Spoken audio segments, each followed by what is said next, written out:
আসসালামু আলাইকুম রহমতুল্লাহ। বন্ধুরা, আমরা চট্টগ্রাম বিশ্ববিদ্যালয় ভর্তি পরীক্ষায় আসা ডি ইউনিটের একটা গুরুত্বপূর্ণ পার্ট অ্যানালিটিক্যাল স্কিলস। এই অ্যানালিটিক্যাল স্কিলস এর উপর একটা সিরিজ তৈরি করতেছিলাম। আজকে হচ্ছে আমরা অ্যানালজি যে প্রশ্নগুলো আছে ওই অ্যানালজি প্রশ্নগুলো সলভ করব। তাহলে শুরু করা যাক। আজকে আমরা যে 19-20 যে অ্যানালজি গুলো আছে বা 19-20 ভর্তি পরীক্ষায় আসা যে অ্যানালজি গুলো আছে ওই অ্যানালজি গুলো একটু দেখার চেষ্টা করব। আমরা অ্যানালজি বলতে কি বুঝি এমনিতে? অ্যানালজি অর্থ হচ্ছে সাদৃশ্যতা বের করা বা সম্পর্ক বের করা রিজনিং করে। দেখুন, এখানে প্রথমে দুইটা শব্দ দেওয়া আছে, মিডিয়া এবং নিউজ। এই দুটার মধ্যে কিন্তু একটা সম্পর্ক আছে। ঠিক সেরকম একটা সম্পর্ক তৃতীয় এবং চতুর্থ শব্দের মধ্যেও থাকবে। এখানে প্রেস দেওয়া আছে, এই বাকি শব্দটা দেওয়া নাই। এই শব্দের মধ্যে সম্পর্কটা বের করে আমাদের বের করতে হবে বা উত্তরটা। যেমন মিডিয়া এবং নিউজের মধ্যে সম্পর্ক হচ্ছে, মিডিয়া কি করে? নিউজ প্রকাশ করে, তাই না? এটা হচ্ছে নিউজ প্রকাশ করা হচ্ছে তার প্রধান কাজ। ঠিক সেরকম প্রেজের প্রধান কাজ কি ওটা আমাদের বের করতে হবে। প্রেসের প্রধান কাজ কি? পলিটিক্স করা, নাকি ল এনফোর্স করা, নাকি ডিসকাশন করা? অবশ্যই এগুলার কিচ্ছু নয়। প্রেজের কাজ হচ্ছে পাবলিসিটি বা প্রচার করা, পাবলিসিটি বা সংবাদ প্রচার করা। তাহলে এখানে যেমন মিডিয়ার আসল কাজ হচ্ছে নিউজ প্রচার করা, ঠিক তেমনি প্রেজের আসল কাজ হচ্ছে কি? পাবলিসিটি বা সংবাদ প্রচার করা। সেজন্য এখানে উত্তর হবে কি? পাবলিসিটি। এটা হচ্ছে আমরা রিজনিং এর মাধ্যমে বের করতেছি। এরপর দ্বিতীয় প্রশ্নে যাই। দ্বিতীয় প্রশ্নে দেওয়া আছে কোটেশন এবং কোটেশন মার্ক। কোটেশন অর্থ হচ্ছে উদ্ধৃতি, অর্থাৎ যখন আমরা কারো কথা কোথাও লিখতেছি বা বলতেছি তখন আমরা কোটেশনটা ব্যবহার করি। এবং এই কোটেশন যখন লেখার সময় আমরা লিখি তখন কিন্তু একটা উদ্ধৃত চিহ্ন দিই, উপরে দুটো উদ্ধৃত চিহ্ন দিই। তাহলে এখানে একটা ফ্রেমিং এর ব্যাপার আসতেছে কিনা, অর্থাৎ কোটেশন যখন আমরা আনতেছি তখন একটা কোটেশন মার্ক দিচ্ছি, অর্থাৎ ফ্রেমিং করে দিচ্ছি।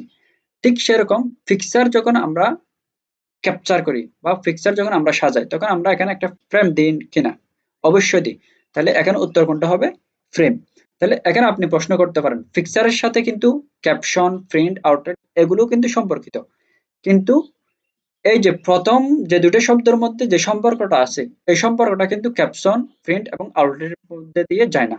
কারণ কোটেশন এবং কোয়েশ্চেন মার্কের হচ্ছে একটা ফ্রেমিং এর কি প্রশ্ন, অর্থাৎ কোটেশনকে আমরা কোয়েশ্চেন মার্ক দিয়ে কি করতেছি? এই কোটেশন মার্ক দিয়ে ফ্রেমিং করতেছি। ঠিক সেরকম ফিক্সারকে আমরা ফ্রেম বা যে চারের দ্বারের কি আছে বাঁধাই করি, ওই বাঁধা দিয়ে আমরা কি করতেছি? ওই যে ফ্রেম করতেছি, অর্থাৎ ফ্রেমিং এর একটা এখানে বিষয় চলে আসতেছে। অর্থাৎ উত্তর হবে বি। এরপর আমাদের আরেকটা শব্দ দেওয়া আছে, এখানে হচ্ছে এটা হচ্ছে মাত্রার প্রশ্ন। আপনারা শব্দগুলো অর্থ দেখলে বুঝতে পারবেন। ব্রিজ অর্থ হচ্ছে হালকা যে মৃদু মন্দ বাতাস আছে ওটা হচ্ছে ব্রিজ। আর গাস্ট অর্থ হচ্ছে যে জড়ো হাওয়া বা যেটা যে দমকা হাওয়া আছে ওটা হচ্ছে গাস্ট। তাহলে একটা হচ্ছে হালকা আর একটা হচ্ছে মাত্রাতিরিক্ত, অর্থাৎ এখানে একটা মাত্রার বৈষম্য বা মাত্রার পার্থক্য দেখতে পাচ্ছেন কিনা? ঠিক সেরকম আমাদের তৃতীয় এবং চতুর্থ শব্দের যে সম্পর্ক থাকবে ওটাও একটা মাত্রার পার্থক্য থাকবে। যেমন উষ্পের অর্থ কি? কানাকানি করা। তাই কানাকানি করার বিপরীত কি? কানাকানি করার বিপরীত হচ্ছে শাউট করা বা উচ্চভাবে কিছু বলা। তাহলে এখানে উত্তর কি হবে? শাউট বা এ নাম্বার।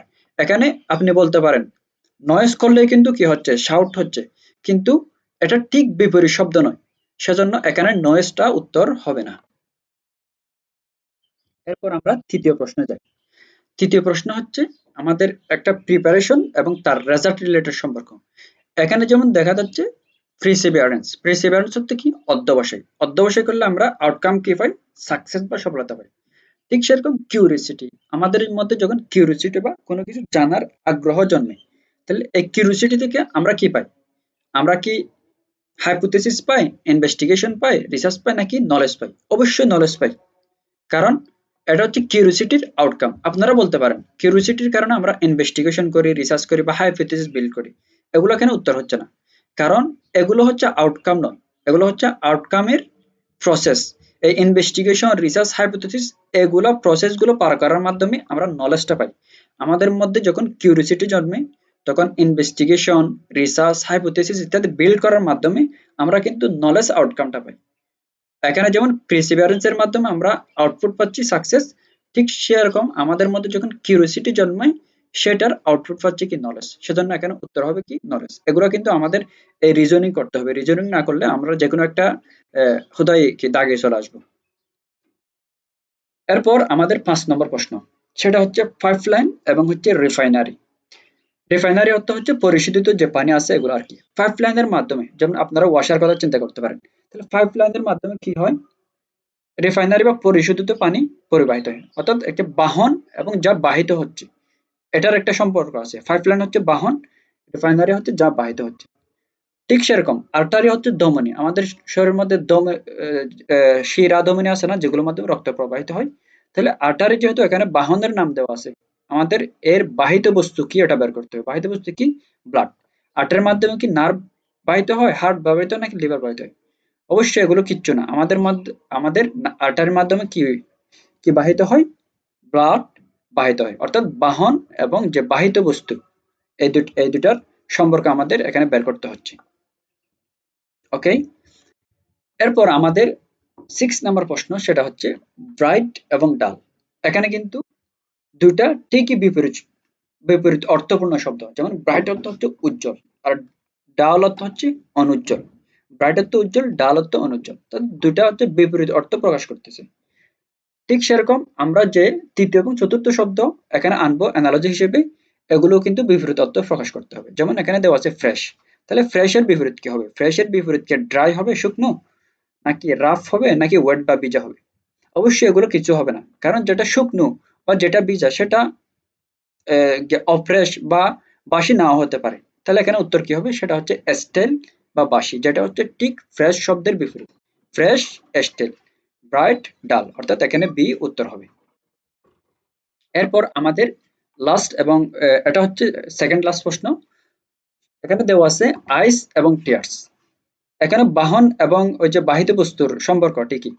চোখের মাধ্যমে, চোখ দিয়ে আমাদের কি পড়ে, টিয়ার্স বা অস্ত্র পড়ে না? তাহলে ট্যাপ দিয়ে কি পড়ে, ওটা আমাদের বের করতে হবে। ট্যাপ দিয়ে কি ওয়াইন পড়ে, নাকি মিনারেল ওয়াটার পড়ে, নাকি জুইস পড়ে, নাকি সাধারণ ওয়াটার পড়ে? অবশ্যই আমাদের জেনারেল ওয়াটার পড়ে। বিশেষভাবে বা এই যে ট্যাপ থেকে ওয়াইন পড়া বা মিনারেল পড়া, জুস পড়া, এগুলো হচ্ছে বিশেষায়িত রূপ। অর্থাৎ কোথাও কোথাও পড়তে পারে বা এরকম সিস্টেম করা আছে, ট্যাপ টিপলে আমাদের ওয়াইন পড়তেছে বা মিনারেল পড়তেছে বা জুস পড়তেছে। কিন্তু আমাদের জেনারেলি কোনটা বুঝি, সেটা হচ্ছে ট্যাপ থেকে আমাদের ওয়াটার বা জেনারেল ওয়াটার বা ফ্রেশ ওয়াটার বের হবে। সেজন্য এখানে উত্তর হচ্ছে কি সি। ওকে, এবার হচ্ছে আমাদের আরেকটা শব্দ, সেটা হচ্ছে ফ্র্যাগিল এবং ব্রেক। ফ্র্যাগিল অর্থ হচ্ছে যেটা ভঙ্গুর, তো যেটার ভাঙার প্রবণতা আছে, সেটা হচ্ছে অবশ্যই ব্রেক করবে বা ভাঙবে।